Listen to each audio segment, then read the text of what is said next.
Hello and welcome back to the Wheel Talk podcast. My name is Abby Mickey and I'm joined today on this beautiful Monday by Loren Rowney. Hello, hello. And Matt Deneve. Hello. Good to be back. Thanks for having me back. Yeah, you had you were on vacation, taking some rest away from us. Oh, yeah. I don't know Why you'd want to do that, but... You guys just tie me out so much. I just needed a week away, you know. No, we just had a family holiday up on the Gold Coast here in Australia and sat around on the beach in the warm weather, and it was lovely. Didn't do much at all. It was exactly what we needed, and I've come back feeling nice and refreshed and, yeah, ready to get stuck into it. I just love that vacationing in winter in Australia means like going to the beach. Yeah. Well, it's wild. Like, it's down in Melbourne at the moment where I am. It's starting to get nice now, but it's been pretty miserable. But going up to the Gold Coast is, 25 degrees and warm and sunny, putting sunscreen on, and just a world away, really. So, yeah, my dad, very much enjoyable. So I'm from the Gold Coast for people who don't know this, and for some reason, my dad loves to send me weather forecasts, and it's like something you just don't do when someone is living in a country like Belgium. He's like, oh yeah, look at the weekly forecast this week. And I'm like, just stop it. My dad does that too. Is that a dad thing? Matt, is that a dad thing? You're a dad. I think so. I think I probably have a fascination with the weather. Will you be sending Luca like weather updates whenever like... You're from Melbourne. When he goes to college. Yeah. So you have an obsession with the weather like I do, because Melbourne is a bit like Belgium, actually, sometimes. Yeah, it's a bit weird, the weather here, and I think it's a kind of citywide obsession with weather forecasts, and it's like the only topic of conversation when you have small talk with people is, oh, weird day today with the weather, or whatever, so... And on that note, that's a good segue actually to the Tour of Scandinavia, or just cycling in general this week. I can't wait to get to things that I'm obsessed with, because I love it when conversations come full circle. So just for something for everyone to look forward to a little bit.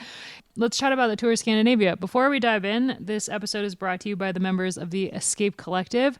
If you've ever thought about becoming a member, head on over to escapecollective.com/join and join up. We got awesome content on the website, tons of great podcasts, and special stuff. If you're a member, you can join the Discord, which is super fun. And yeah, join us. That's escapecollective.com/join. And let's talk about the Tour of Scandinavia. There are a lot of talking points. What should we start with? I think Matt got the pick of the week, right? Did you go for Annemiek? Who was it? Or no, Abby? Not me. Abby beat you to the punch. Did she? Who picked Sealer? Here, I can actually pull up the preview and tell you who we picked, because for those of you who don't know what we're talking about, for most of the big races, I write a preview on Escape Collective, and they're very in-depth. There's almost too much information in there, but one of the things that you can find is Wheel Talk podcast picks. So here we had Grace Yelvin with Cecilie Uttrup Ludwig. I picked Annemiek. Nice. Good pick for me. Matt picked Ricarda Bauernfeind. And yeah, you picked Ashley Moolman. And then we had Lorena Wiebes for a stage win from Gracie, Emma Norsgaard for a stage win from me. That may have been a little bit with the heart. Matt Deneve, Grace Brown, stage win on stage 4. I mean, That was low-hanging fruit. Yeah. And Loren with Lizzie Dagden with a stage win, which honestly, like, not a bad pick. She was riding pretty well. So we all picked decently okay. I was surprised, actually, that Ash wasn't riding better, but we'll dive into it. I think we should maybe start with some of the bigger talking points, one of which is that this was Annemiek van Vleuten's penultimate race, and she won it by the skin of her teeth. Like, literally 2 seconds. She won it by 2 seconds. Almost by accident as well, I think. Like, not that you can ever win a bike race by accident, but her teammate, Sarah Gigante, who I'm sure we'll talk about, she posted on Instagram that Annemiek wasn't going for GC at the race, which is kind of funny to me that she wouldn't, but to kind of find yourself in that position with a strong TT. She didn't win a stage, but she found herself in the lead and then was able to defend it. And she didn't do anything spectacular for the week, I didn't think. She was just there and consistent and just good. And that was enough. And as you said, Abby, she just managed to hang on. That the last few Ks of the final stage and the pouring rain there with Sealy up the road were pretty spectacular. The fact that she didn't win a stage and yet she still won the overall, I think for Annemiek, that's so out of the norm, and yet she's done it twice this year. Obviously the Vuelta was a bit bigger than the Tour of Scandinavia, like in terms of competition there, but I still think with the form that Sealy was on, that it was always going to come down to the TT. But I didn't expect the fight on the final day to be quite so close, I guess, because I expected there to be a larger margin between the two after stage 4, to be honest. I mean, like based on time trial results this year, I mean, Annemiek isn't time trialing like we've known her to time trial, but to have, I mean, I don't want to jump around, but the time trial day, I'm looking forward to talking about that because there were some standout performances, and something that Gracie's spoken before about is the margins in time trials. I think it was a 20-minute time trial in total. And, you know, Annemiek coming in third by, 13 seconds down on Grace or so, 13 or 19 seconds down. And then the margins between her and fourth and fifth were pretty close. So I feel like for the riders that were there, contesting Annemiek van Vleuten's, is it her final tour or has she got another tour coming up? She's going to finish off with the CMAC Ladies Tour. Okay, but to go like head to head with her would be a pretty cool thing, right? Particularly if you're a young rider and you've been following Annemiek's career and, you know, over the years, just her sheer dominance in the sport, and then being able to get one up on her, getting close to her, must feel pretty good, even though we know she's coming to the end of her career. And I think she's really accepting that idea now and just trying to have fun and enjoy it. At least that's how it appears on social media. And like you said, Matt, I actually thought it would have been for Liane Lippert this tour, but, you know, the cards fell the way they did, and Annemiek was there. And unfortunately, I think for Sealy, the time trial is always something that lets her down a little bit.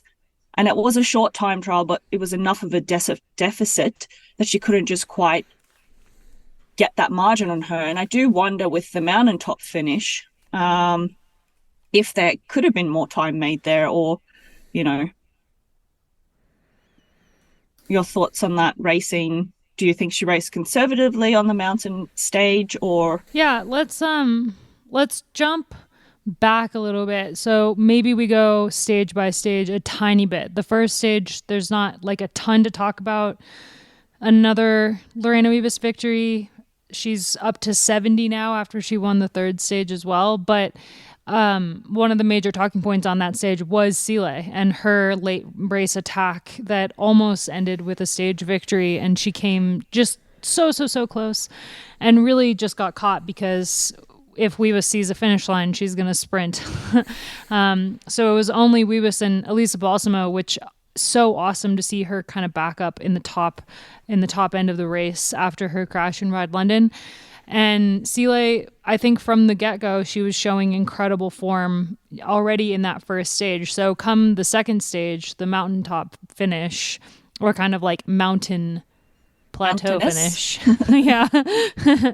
It was no surprise to see her up there riding so well on that stage. And I think that her form, that on that climb, it would have been hard for her, even on the form that she's on, to try to get more time. It just wasn't that hard of a climb. Like, it's like 9K long, but then it plateaued out to the finish and kind of dipped and rolled a little bit. So there was tons of time for riders to get back on. We had Sealy and Van Vleuten up the road at one point, and then they were caught by Kim Kadzo and Greta Martirano of Phoenix to Kunik. We're just going to call her Greta from now on. So Greta and Kim Kadzo caught the two of them, and the four of them came to the line together. It was an incredible performance by Kim Kadzo, and I can't wait to hear more about her from Matt Denif, who's probably got some info up his sleeve.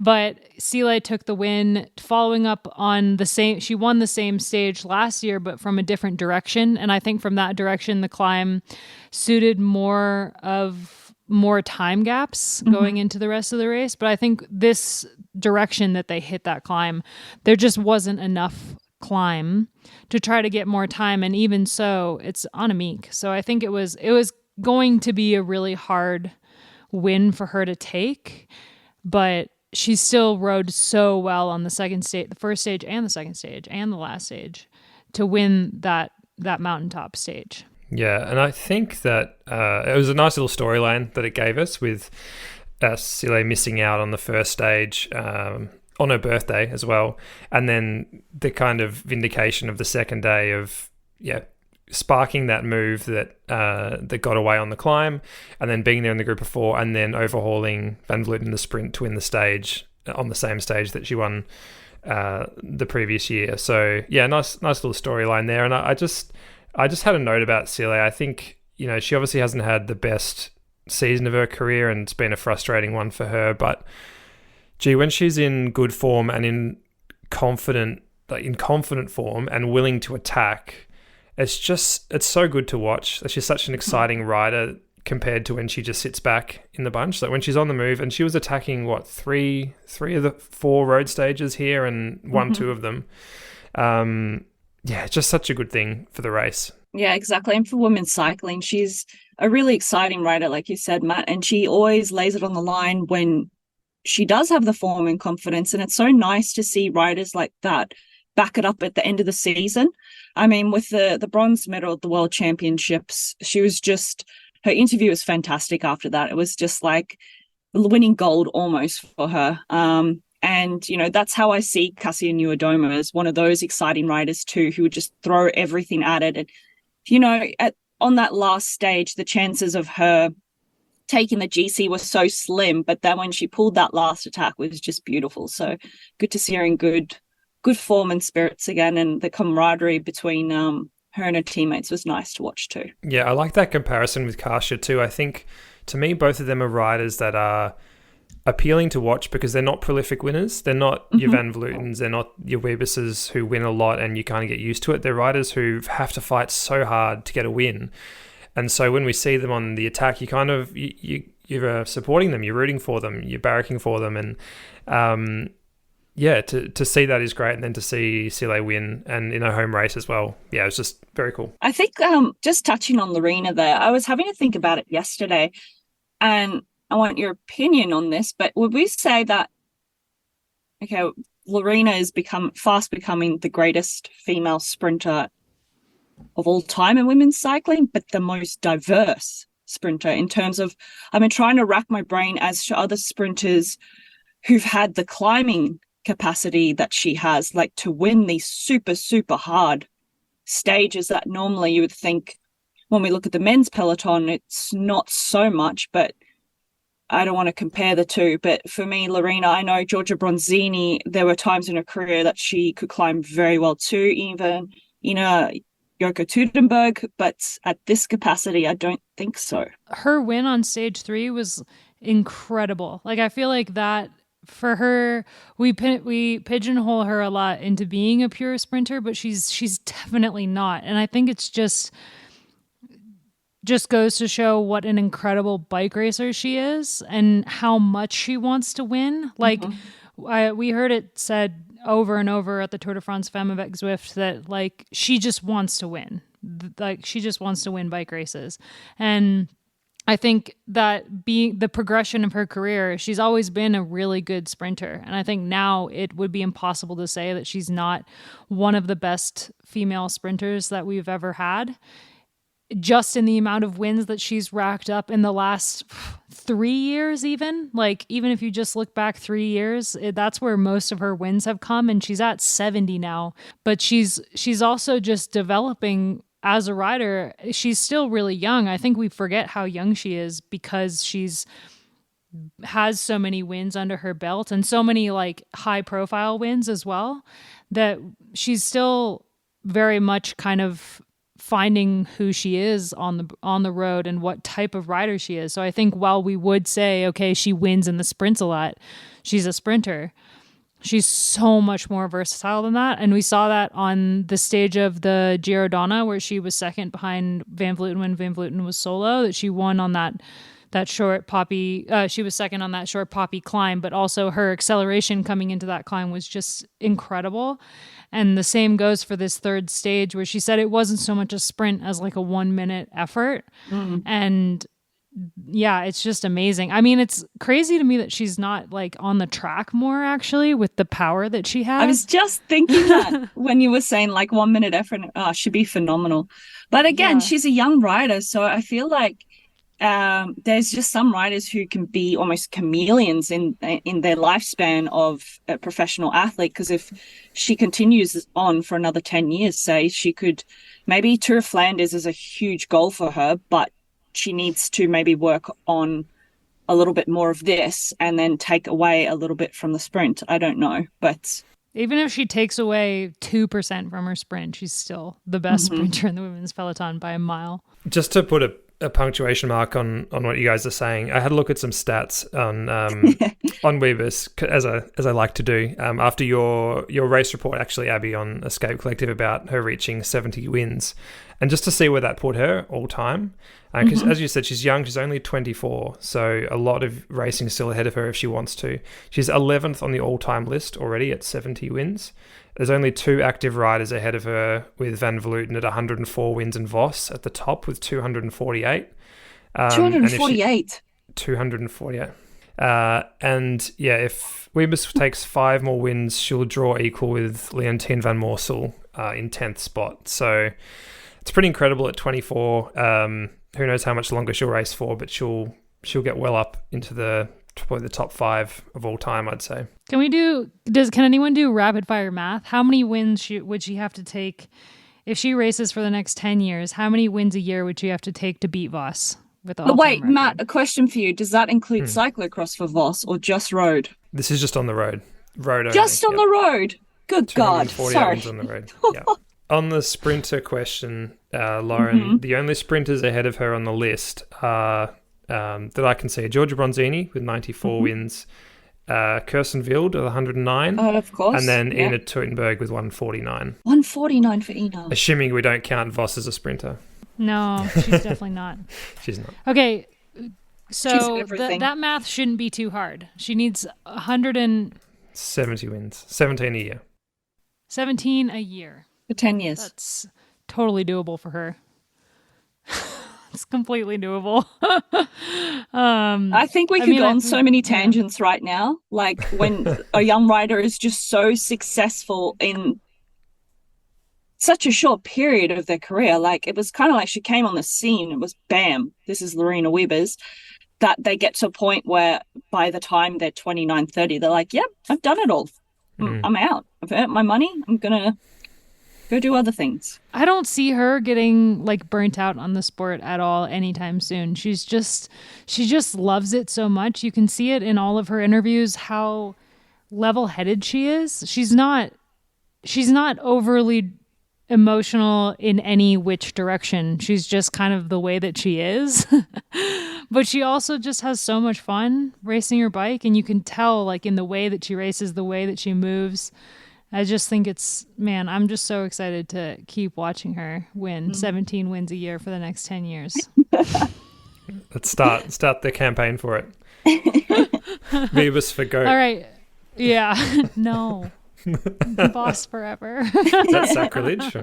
Okay, can we backtrack a little bit? Because Matt, I want you to tell us who Kim Kadzau is. I'm gonna love this because I did some reading myself this morning. Only because she stayed at my friend's B&B here in Belgium last year, and they told me about this rider and who she was, and she was going to be really good. She signed with Jumbo Visma because they saw her numbers and were like, whoa.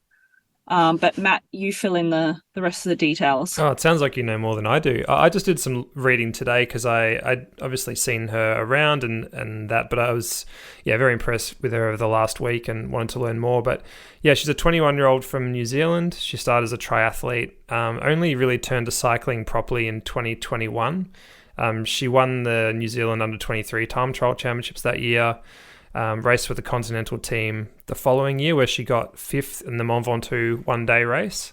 So Cavalli, Koppenberg, Musique, and Royak is ahead of her. So some of the world's best climbers. And then, yeah, I think she was on the move in Glasgow Worlds a few weeks ago. She was on the attack in the circuits there. And then, yeah, she had a third on stage 2 here in Scandinavia. So, yeah, just 21, very new to the sport, great climber, huge future ahead of her. So, very exciting prospect for New Zealand cycling and for, the sport in general, I guess. Keen to hear what you've heard. Oh, I was just I was wondering why she didn't finish up higher on the GC, because her results were so consistent through the week, but it was stage 1, I believe, that let her down. And I think that was probably just due to positioning on that stage. And like you said, Matt, she's very new to the sport. This is something that my friends mentioned to me when this very strong young Kiwi was staying with them, was that the thing that she was going to struggle with most was this transition to riding in a big peloton in Europe. She's got the engine, she's got the capacity, but that's something we've spoken about before. When you're coming to the sport a little bit later, not that she's too old, but still those skills need to be learned. It's confidence, it's time, it's mentorship within the team, and it seems like Jumbo Visma has plans for her on the long term. They, like I mentioned, they signed her because her numbers were phenomenal, apparently, and they see her as a future talent. So it was just great to see her getting her first World Tour podium. And she had a decent time trial too, a top 10, I believe.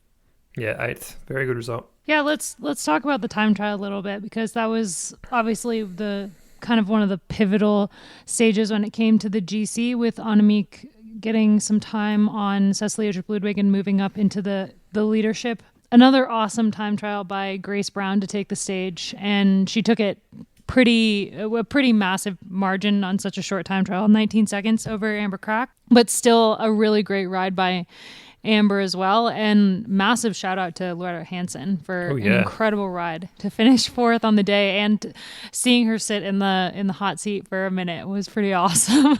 That was the best point of the whole day. I was just like, oh my God, go Loretta. It's not often that such a super domestique gets a chance, one, to have a crack in a race itself, but in a time trial, because often, depending when the time trial lies in a tour, the DS will say, look, just, tap the legs out. But they gave her the green light and said, go for it. And it must have been a bit of a power course, I guess. It was pretty much like a time trial specialist type of course, like relatively flat with some technical corners, but you could stay in the skis pretty much the entire time. And it was definitely a course for the most aerodynamic and riders who really work on this discipline, which you could tell when you were watching Grace. She looked so fluid on the bike, just like so... like when you're watching a time, I said something like this in my race report, but when you're watching a time trial specialist and you can tell, okay, like they're going to win today. And the time I remember it most vividly was Linda Williamson in the World Championships in Richmond, where like I've never seen her look so comfortable on a time trial bike. But you can also see it like whenever there's a moto shot of Ellen Van Dijk from the back on her time trial bike, the body just looks so still, and Grace Brown just looked so comfortable out there, like she was just kind of cruising. And yeah, it was a great ride for her, and to take this win after getting second at the World Championships is not going to be much of a consolation prize, but it's still a World Tour victory for Grace. And after kind of a roller coaster of a year, I think she will be really happy with it. Yeah, she came in as the clear favourite to win the stage, and harnessed that pressure. She said she thrived on that pressure, and she said, I felt quite confident that I could win today, and she did that quite comfortably. And yeah, like you said, I think it won't make up for the silver medal at Worlds, but to be the favourite and to win the stage. And I think bigger than that as well, for her team to have won 3 of the 5 stages for the week, I think that'll be a best real result boost of the year for the team, I would say. We've been kind of hard, I think, on FDJ Suez this year, mostly because they had such an incredible season last year that they have had a hard time topping it. And I think going into the year, I especially saw them as being one of the big teams that was going to challenge SC Works and Lidl Trek for that kind of world tour level victories, like just the amount of victories that those teams amass. Although I think we need to talk about how Lidl Trek have had quite a disappointing season this year.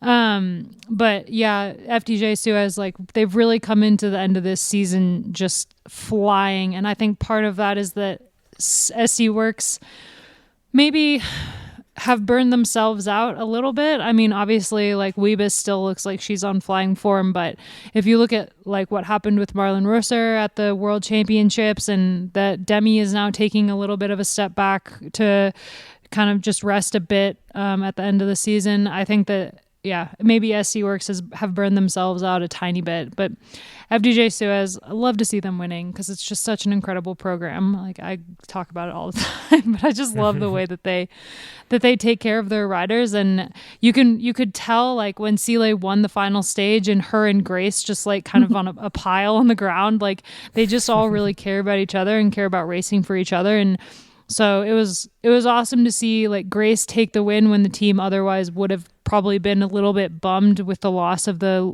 leader's jersey when Sile, like an incredible TT from her still. She's just not much of a time trialist. She lost 52 seconds to Grace, which put her second in the general classification by 17 seconds. And that was always going to be a really hard amount of time to make up on that final stage because there just wasn't a ton of opportunity. Like those final circuits were hard and there were climbs in those circuits that you could take advantage of. And we saw her do that, but it was still too close to the finish for her to be able to pull back enough time. 2 seconds to be exact. So close at the end. I think everyone was counting the seconds until the bunch crossed the line. Yeah, and I mean, she only got that 2 second margin because she got the bonus seconds from winning the stage.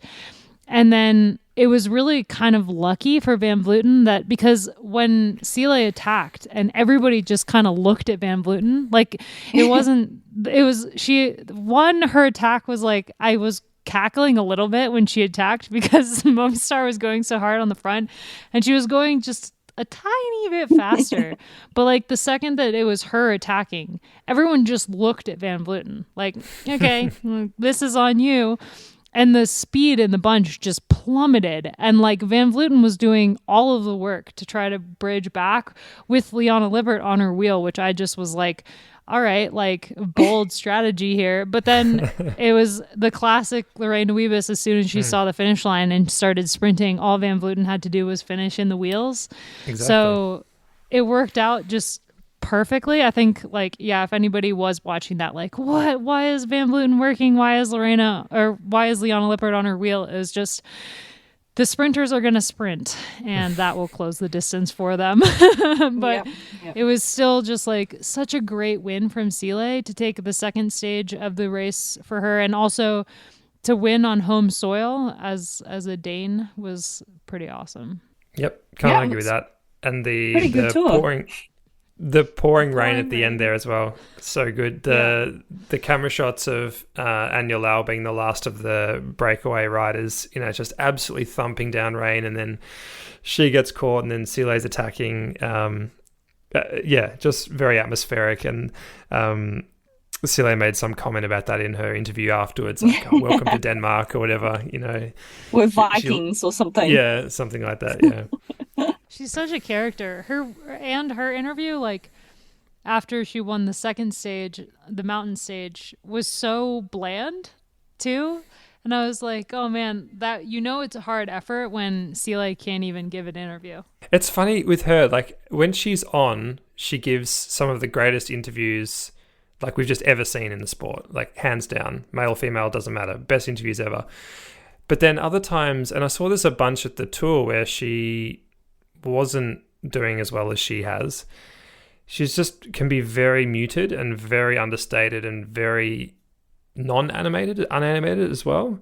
It's quite interesting to me that she has those two gears. Cause I think a lot of people see her as this very animated, all the time, extroverted person, and she does have that gear, but I think that there's also a lot more to her, and it's interesting to see those two sides in the space of one race as well. I know her decently well off the bike, and the first gear is kind of who she is normally. Like, she's an introvert, doesn't really hang out with people very often. She's pretty quiet. She's very understated, and so I like seeing that side of her, because I think if she was always putting on that face, and I mean, it is great for the sport and those interviews are fantastic, but I worry about people expecting that from her at all times, because that would be exhausting for her to live that life and always have that mask on, because she is really a very quiet person, very focused, very driven, and she likes being that outgoing kind of like face of women's cycling sometimes. But I think for her it also is a bit overwhelming at times. And so I love that people get to see the true version of herself, or at least who she is off the bike, a little bit when she's on the bike, like after the second stage.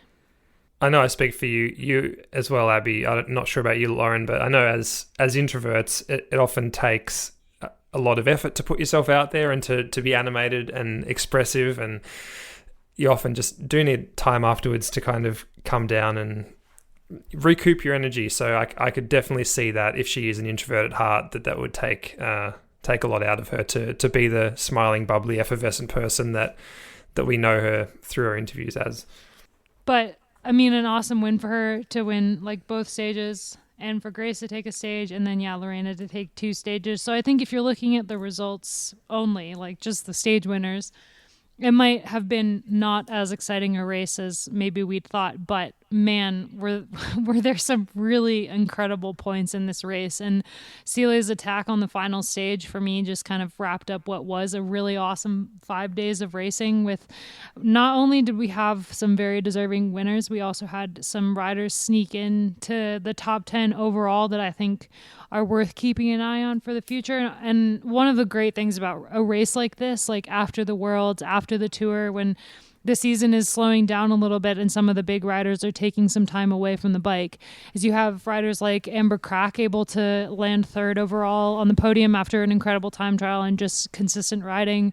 That's an awesome result for her, the Jumbo-Visma rider, and she's been an interesting one to watch for a long time, but this is kind of the first big GC result that we've seen from her. And then Liana Lippert finished 4th overall, which she's just, I mean, she is Movistar's future next year after Van Vleuten retires in just a couple weeks. So pretty interesting to see like where she's going to go from here. And kind of, she's in this weird like no man's land right now, where she's still working for Annemiek, but she sees the future coming and she is the leader pretty soon. And so I think for her, 4th overall is still like a decent result. And Grace with her TT win snuck into 5th. So yeah. And I mean, still like looking at the top 15. So we've got like Tamara Dronova snuck in there with a 12th overall.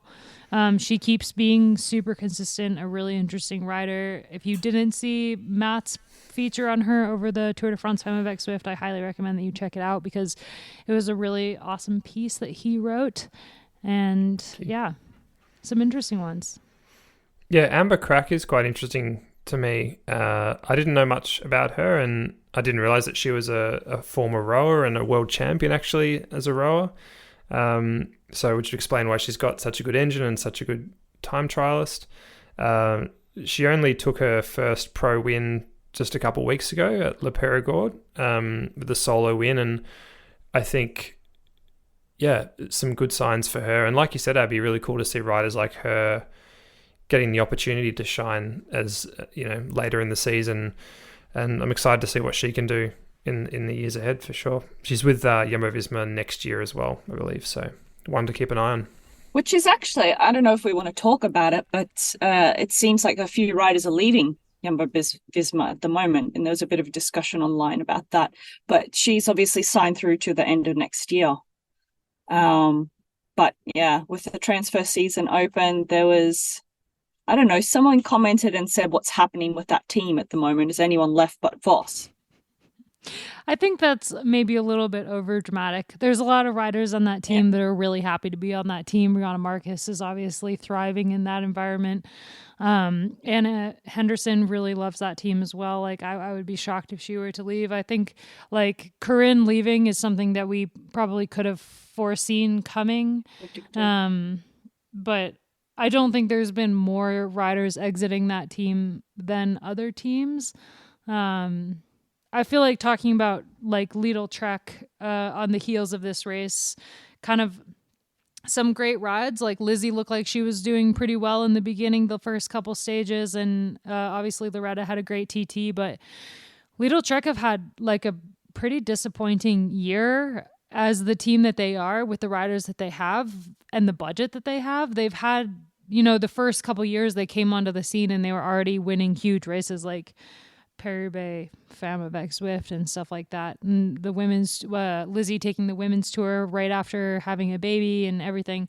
But this year they've really struggled, and I don't know what it is at the team that is injury and illness. I think has really they've had plagued some them this really year. bad luck. I mean, like Elisa Balsamo was out for a really long time after crashing in Ride London, and that was Longo Borghini. Yeah, Longo Borghini's had one hell of a year, just constantly sick, and we've not really seen much from Gaia Riolini since the Giro. She's been laying low a bit, and I think the team made the right call not sending her to the tour, but it did mean that we just haven't seen a ton from them this year. And I'm curious to see what their new signings will mean for the future of the team. They've lost some of their core riders. Obviously Taylor Wiles is retiring at the end of the year. And I think that it will be interesting to see how the team goes with the new signings that they have announced so far. A lot of them are young riders, like the Canadian twins that they just announced, which is really exciting.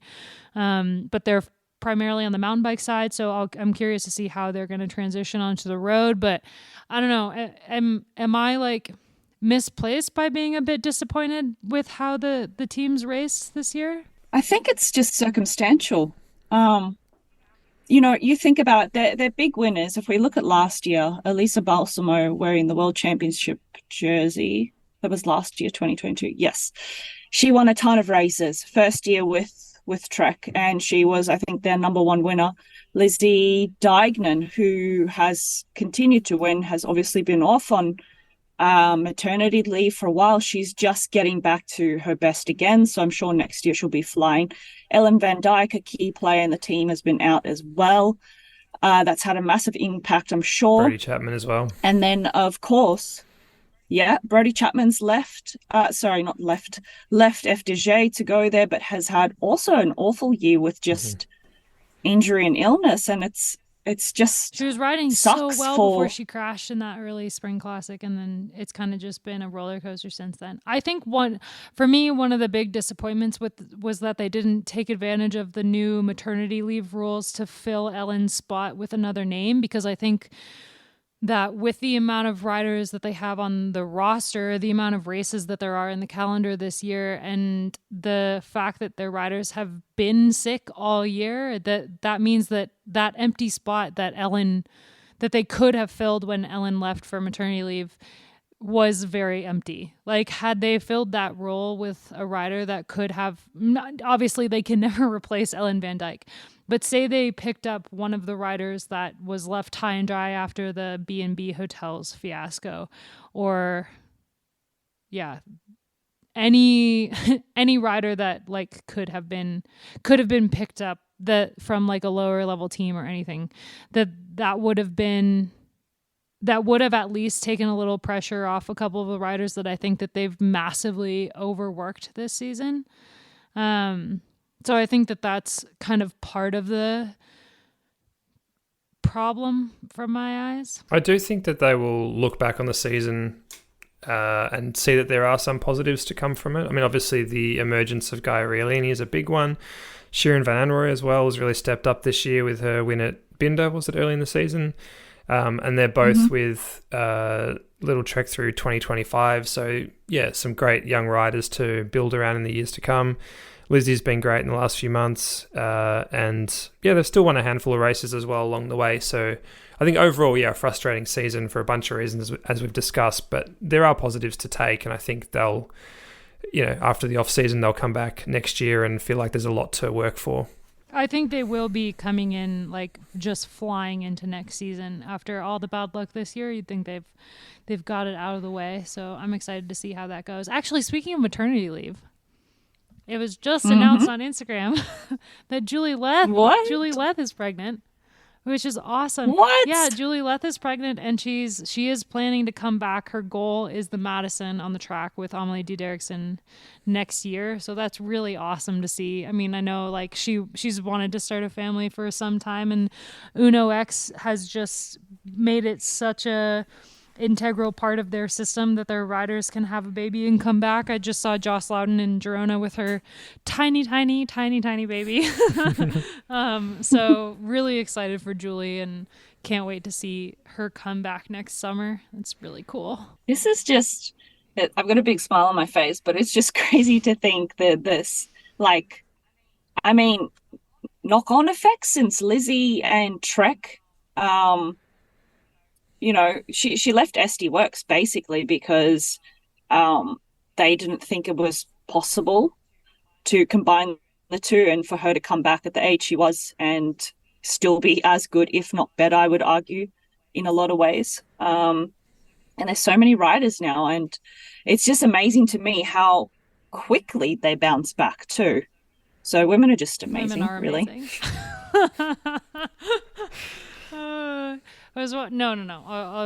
I'll talk about that when we talk about what we're obsessed with, because I've changed mine already. While it's recording this episode, we won't come full circle, although I do love the rain. I just have a couple quick riders to talk about really quickly if I can. Yeah, go for it, please. Elise Shabby, QOM classification, attacking lots. Always. Big fan. 5th QOM jersey of her career. Just wanted to get that in there. Just love watching her race. Consistent. Yeah, she's so good. And I mentioned her earlier, but so good to see Sarah Gigante back racing. Her first race in a full year. She hasn't really talked about why she wasn't racing. The most I've heard is health complications, and whether or not she wants to talk about that's totally on her, and we'll respect her privacy, obviously. But just great to hear that she's doing well and back racing, and I know she sometimes listens to this podcast, so if you're listening, Sarah, great to see you racing again, and hope you're doing great. Yeah, definitely awesome to see Sarah back in the races, and hope that we get to see her back on the road a lot in the coming months, or I guess next year, because the season's almost up. We've got GP de Plouay under a new name that's very long, and I will know it by the next time we record this episode, because it's not the same as it was last year. They changed it last year, and then they've changed it again this year. So that is coming up this weekend, one of my favorite one days, and is usually a kind of build up to the World Championships. It's the last one day before the World Championships usually, but because the Worlds was earlier this year, it's not. So I think that will open it up to some really exciting racing from some teams that are maybe lacking a little bit this year. Maybe we'll see another Sile win, actually. But check escapecollective.com for a preview on that and some Wheel Talk podcast picks. And should we talk about what we're obsessed with? Yes, you want to go first. I want to hear it. Well, I was going to say I'm obsessed with the rain, because as anyone who's watched the Vuelta will know, it is, or the Andorra World Cup this weekend, which was a bonkers. We were literally on the ground in the dirt for the women's race on Sunday, and it was just, oh my God, the mud. I just felt so bad for everybody racing. And but anyway, I was going to say I was obsessed with the rain, but then we were talking about maternity leave and women coming back. I'm always obsessed with babies. My God, they are so cute. But I've been watching for the last week, every single day at 7:00, we turn on the World Athletics Championships. And we've been watching all of the track and field, and it's been just like so cool to watch. And I am so obsessed with the sprinters on the American side. There's obviously Sha'Carri Richardson, who's like just a character and is just so exciting. But there's some other sprinters that are just so incredible to watch, and I've like spent the week just like scoping their Instagrams and stalking them, and just like they're so cool, and I just think they're amazing. But there's the women's 4x400 was the one of the final events on Sunday evening. And one of the women who ran for GB just had a break to have a baby and has come back stronger than ever. And there was a post-race interview that they did, the four of them on Eurosport, and the three women on the team with her were just praising the fact that she's made it's not just in cycling that women are seeing that it's possible to have a baby and come back to sport, and that she's one of the women pioneering that in track and field, and that she was able to go and have her son and come back and win a bronze medal at the World Championships in the 4x400 was really, really cool to see. And just the amount that the team backed her for that was also really cool. And I'm just like, I'm totally obsessed with track and field and like the women on the track. My God, they are so cool. There's this Dutch girl, Femke Bol. Holy shit. Okay, if you haven't watched any of the athletics world championships, just go on YouTube and look up the 4x400. And Femke Bol, who is she's a hurdler. She won gold in the 400 meter hurdles, I think, but she ran the anchor position in the relay, and holy crap, it was unreal. I didn't think the Dutch could actually run. I made a joke to Tom's about how the one sport that I watched that the Dutch aren't good at, and then they went and won the 4x4. Spoiler. But anyway, that's what I'm obsessed with. You go, Matt. I'm deciding. Got a few things. Mine is kind of an attempt to not be obsessed with something, which sounds weird, but it kind of circles back. Healy? No, just kidding. No, it's not. It's not Maddie Healy. It circles back to a conversation we had a couple months ago about deleting social media and how nice that must be. And as we talked at the start, I was away on holiday for the last week, and I used that as an opportunity to try and delete the last remnants of social media off my phone. So yeah, I haven't had Facebook on there for a while. I deleted Twitter, I deleted Instagram, deleted Reddit. I took work Slack off my phone. I made sure I put my phone at night in a different room to where I was sleeping, really making a concerted effort to try and detox myself from unhelpful dopamine hits throughout all hours of the day and night. And it just feels really good.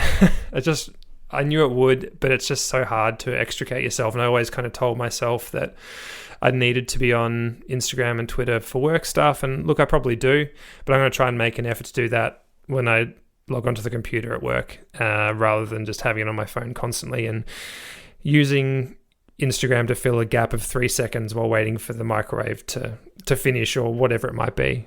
So that's what I'm trying to do. I'm hoping that by putting it out into the world, I kind of, make myself do it. Held accountable, exactly right. So it feels... Next week I'm going to ask. Yeah, please do. So it feels really good, and I want to continue that because I think, I think we'd probably all agree that less social media in our lives would probably be a good thing. Yeah, I mean, like I said to you guys, it would be a bit tricky with your work. And the way that I've dealt with it with my work is, like you were saying, Matt, I just use the laptop for social media, or I try to, and then delete the apps on the phone because I don't necessarily need it, because you can schedule everything on the desktop. So yeah, for that reason, or you can look at things as well if you need to post for work reasons. That's kind of how you do it. But it is a hard thing. And I see my partner, like I've said, he's a passive user. So he just looks at stuff and he never puts anything out into the world. He's just consuming, which I find irritating, particularly if he's in bed and he decides to scroll on his phone. And I'm like, stop it. I'm reading my book. I can see the blue light. But yeah, that's definitely difficult. I've been spending a bit of time on my phone. because I'm a bit obsessed with vintage at the moment. I like buying secondhand baby clothes on there, children's stuff, all that kind of stuff. Maternity wear as well, because you only wear it very short term. So I've been looking at that. And it's, yeah, I don't know, people in Australia won't be familiar with it because I think it's European vintage. It's really big in Belgium and France. And I'm selling stuff on there too. So I'm looking at my phone a bit more now with all the notifications and whatnot. That's super cool. I have a rule where if I buy a new piece of clothing, I have to replace, like, I have to take something out of the closet. Oh, That that's is good. good. I like that. Yeah, because I mean, otherwise it gets full very quickly. You'd like vintage, and you have really nice stuff, Oh, so you could probably get a good buck for it. Yeah, I wonder if it exists in Andorra. I bet I could find some like wild stuff on there. Yeah, well, I've had people in, I think, one Spanish person. I'm sending something to Italy today. So there's a few more European countries that are into it, but it's definitely I'll look it up. a fun thing. You'd like Yeah, it. I really love, like, so Andorra is obviously like a shopping destination for a lot of people, which means that like around this time of year they have like crazy sales and stuff. So 1 year ago I went to like a couple of the baby stores and got some stuff on sale, including like Lila has Didn't you get a Stella McCartney? Stella McCartney because it was like on sale in like the bargain bin, and I was like, there's like Stella McCartney and it has mushrooms all over it in the bargain bin. So Lila will be dressed in designer sweaters. But yeah, it's like, it's nuts being up here. It would be so cool to try to get some vintage stuff or like thrifted stuff, because there's just so much consumage that happens around me, and it makes my skin crawl. The amount of people that come here just to buy cigarettes. And alcohol, Yeah. right? As well, or just cigarettes? Cigarettes and alcohol and really fancy bags. Andorra is like this weird place, right? Because you've got the beautiful nature sort of stuff that we see, that, you know, you go and do your trail running and there's that side of it. But then there's that, yeah, like, It depends where in the How would country you you are, describe- because if you're in like Andorra la Vella or like Pasta la Casa, those are the two main hubs that are close to borders. So like Pasta la Casa is really close to the French border, and then Andorra la Vella is only 2 hours from Barcelona, so like really close to Spain, to like many people who live in Spain. So a lot of people come up on the weekend from that area to like buy their tax-free cigarettes and alcohol.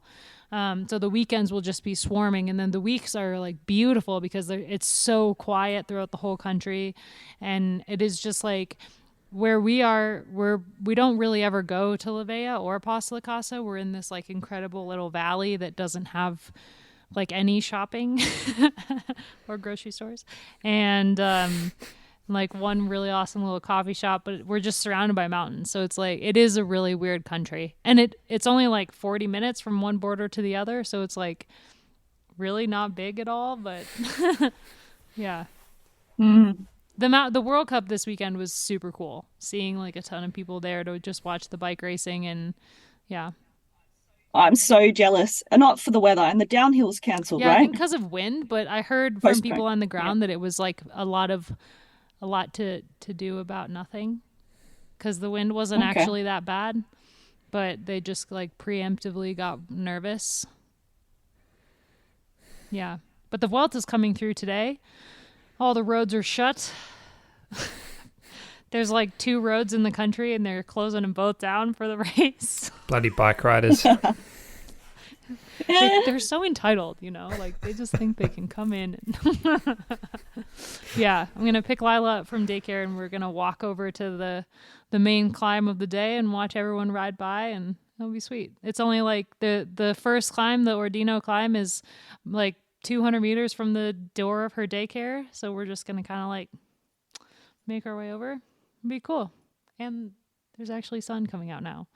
Anyway, this is a good episode. Should we wrap it up? We'll be back next week to talk about GP de Plouay, or whatever it's called these days. I feel the same way about the men's race that was going on over the week. That's usually the Edico Tour, but they've changed the name like 10 times. And now I'm just like, no, it's just the Edico Tour. I don't know. I can't keep track of when you change the name this many times. But yeah. I think Plouay will just be It's just Plouay, like, won't but it? but that's not even like, it's still in Plouay. So technically calling it the GP de Plouay, even if that's not the name, it's still a Grand Prix-ish that's in Plouay. Oh, I love this race so much. It was one of my favorite races that I did when I was racing because the course is so fun. And anyway, we'll be back next week to talk about it, hopefully with Gracie. But thanks you two for your time and for the chats. Have a great week.